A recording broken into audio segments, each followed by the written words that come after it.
Well, thanks very much. I guess I have to make a couple of declarations and disclosures to start with, I guess. First one is I'm not here to fight against TTIP. I think that was mentioned quite a lot here. I think that was not the title of the conference, and that's not what I'm going to do. The second is that I'm Greek, and I've seen a lot of Greek people on the panels, and which scares me in a way. But I'm also Dutch. The other, I think, important point to mention is that I'm not a socialist and I'm not a communist. So just to be clear on that. What can I say after such a long day? And I thought I pick up on the issue of the perceptions that have been in this room, because it seems that I come from a different planet when I arrived here. And one of the main perceptions that I've heard here many times here is those big corporations, the really big, ugly, evil corporations. These are big investors, foreign investors. Well, I also represent, sorry for the abbreviation, SMEs, small business, small, mid-sized business, SMEs, medium-sized, right?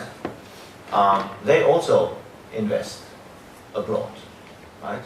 And I give you a few examples because we're talking about all these ugly examples, but I give you a couple of examples which show that not only the corporations can be ugly and evil, but also the state can be ugly and evil.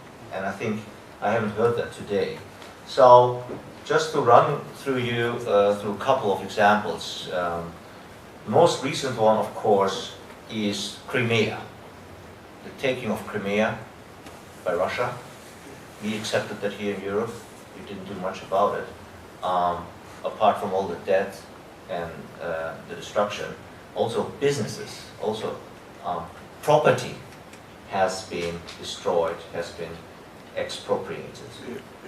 Well, I heard you can go to local courts. Which courts? Russian courts? Will you get there justice? Will you get there a fair trial? Will you get there your money? I'm not sure. Another example, Yukos. Yukos case, expropriated by Mr. Putin, not he himself, but all the shareholders of the various companies. He got now 50 billion on paper, 50 billion, 50 billion, and he's trying to get that from Putin somewhere in the world. But you send those people to Russian courts or to the Gulag? You tell me. Another example, Zimbabwe. You talk about South and North and whatever. You know what Zimbabwe's been doing, and not only Zimbabwe. They're kicking out white farmers.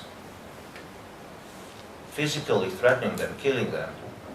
Well, they won, Dutch farmers, they won an arbitration, very small, 20 million, not even. They're still waiting 10 years to get any money. And why? Because Mugabe is saying he cannot pay, and he's driving around with a golden Rolls Royce. You sent him to local courts? I'm not sure. You know, and now we come here to Nick, because he's about climate. These are my favorite cases because I represent them as well. Solar cases in Spain. You mentioned that. You may not be aware, but you know, we had the promotion, right so, of renewable energy in Europe, fortified by the Paris deal. We all know we have to do something about renewables. And what has happened? European countries, supported by the European Commission, have retroactively taken away the support, the subsidies, the agreed feed-in tariffs for those SMEs, right? Which has resulted in a complete bankruptcy of those small companies who build large solar energy plants, among other countries, mainly Spain. And Spain, rightly so, faces 30, at least 30 cases. Italy a few, Czech Republic a few. Now you tell me, is that what you want? Right? That the governments you believe in, that you think you will protect you, is killing the production of renewable energy with a blessing, with the active intervention by the European Commission? Is that what you want? That's what's happening. So I think, and I can give you many, many more examples, I think you really have to reconsider a bit your perception, your definition of investor, number one. I also think that you have to reconsider your perception of the state, right? The state is not only nice, the state can also be quite ugly and quite unfair. And you don't have to go to Africa, you don't have to go anywhere else, just here in Europe. Which brings me a bit to the other theme that came up somewhere today, and that's a bit of rule of law, right? What is rule of law? It's quite simple. Rule of law is you want functioning government, you don't want corruption, you want functioning administration, you want that things go according to the book. That's what you want, right? Now, there's a funny thing. You have a rule of law index, the World Justice Project, right? And when you look at that, which are the countries number one, right? World Justice Project. Denmark, Norway, Sweden, Finland, Netherlands, Austria, Germany, right? UK comes 12, Canada 14, go down, US 19, and then we start, Czech Republic 20, Poland 21. What am I telling you is that if the world would be all like in Denmark, or all like the Netherlands, we wouldn't need BITs. We wouldn't need investment arbitration. So what I'm telling you is, I think you have to accept, and that's something that's very ugly to say, that even within the EU, there are significant deficits. And the funny thing is, and that's what's not accepted, the funny thing is that actually those bids and investment arbitration not only helps the foreign investor, I'll come to that as well, but it helps also all people, because it forces the state to try to get up that rule of law list to avoid cases, right? When you want to avoid cases, you can do two things.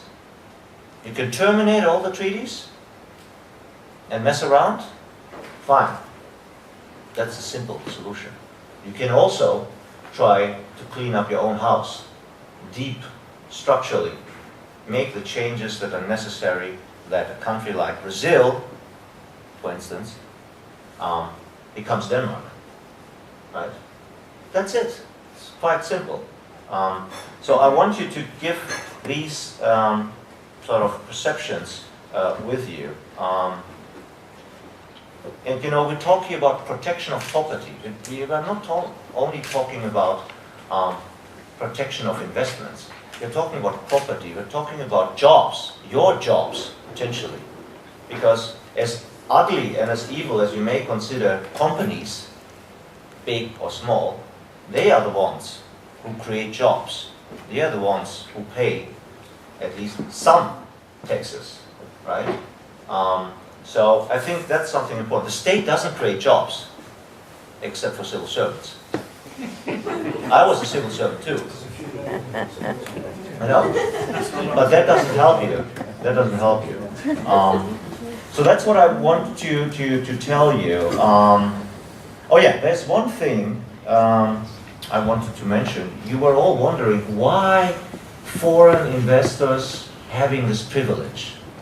I think there is something you have to understand is that this thing is bilateral. So, which means that UK investor going into the US or going into China, he's protected as well as a Chinese protector coming here, right?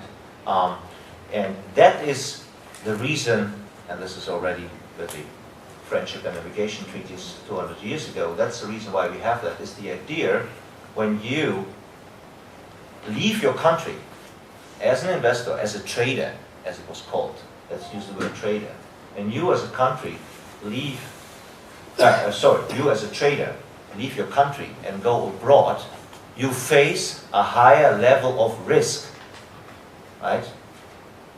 You don't know the language, you don't know the rules, the local government, the host state can mess around with you. That's the reason why we have BITs. And it works for both ways, right? What I hear here today is that you're all afraid of all these American companies coming here and blah, blah, blah. Fine. But you also have to think that you can protect UK companies going abroad, right? I think that's something, so you don't have to compare a foreign investor with a domestic investor. You have to compare foreign investors from both sides going abroad. That's the right comparison that you have to make, and then there is no discrimination or privilege because all foreign investors going out are protected the same way. I think that makes more sense if you understand what I mean. Final point, I think that's really important, is why are you not worrying about the treaty EU-Vietnam? I hear nothing. I hear nothing from the NGOs. I heard nothing here. You are also focused about TTIP and maybe about CETA. But the same treaty, the neo-colonial treaty, has just been signed up between EU with mini, tiny Vietnam. And you're saying nothing about it? I don't understand that. If all your arguments and your views would be correct, they would certainly fit 10 times, 100 times better vis-a-vis Vietnam. Why are you not standing up and protect Vietnam? There is no Vietnamese investor, I think, coming really here and going to sue the UK. But now we open the door with hundreds of thousands of European investors suing this little, small Vietnam, which, by the way, is still socialist in a way. So you think about that, and there are more treaties going on. Yes, so what I want to say is that this whole debate is not a legal debate anymore. It is not a policy debate anymore. It is a political debate anymore, right? There are different levels, and I think we need to try to make those distinctions. Policies and politics, fine, but then when it comes to the law, to the legal part, I think it is really important to try to understand it. And I think it is very, very difficult to understand those, if you take CETA, 1,600 pages. I tell you, nobody here in this room has read CETA, except me, because I was negotiating the CETA text. 1,600 pages with all annexes and everything. So I think that's something you have to realize, and TTIP is going to be way above the 2,000 pages. So understanding the whole thing as an individual is impossible. You can only understand bits and pieces. To the credit, this is my last word, to the credit of the European Commission and my former colleagues in the ministries, I can tell you, and that's very weird if you put it on Twitter, Lavranos defending the European Commission or complimenting the European Commission, that hardly has ever happened. But I can tell you, these people are not maniacs. These people are decent civil servants They're relatively good lawyers. They try their very best to balance the different views. And final point, I mean, I can tell you, I was in the middle of the fire since 2010 in Schumann. And if there's one group that cannot complain about having access and dominating access to everything and the Commission to Parliament and dominating the whole debate, then it is the NGOs and then it is the unions. I mean, if there's one group that has been hammering us from day one, from 7 July 2010, with leaks, with lies, with semi-truths, then it has been NGOs. So really, I congratulate you because you have delayed TTIP, which will result in Trump or Hillary messing it up, but telling me that you NGOs, you unions didn't have access and didn't participate in the whole CETA and TTIP debate, I'm sorry to tell you I know better. Thank you very much.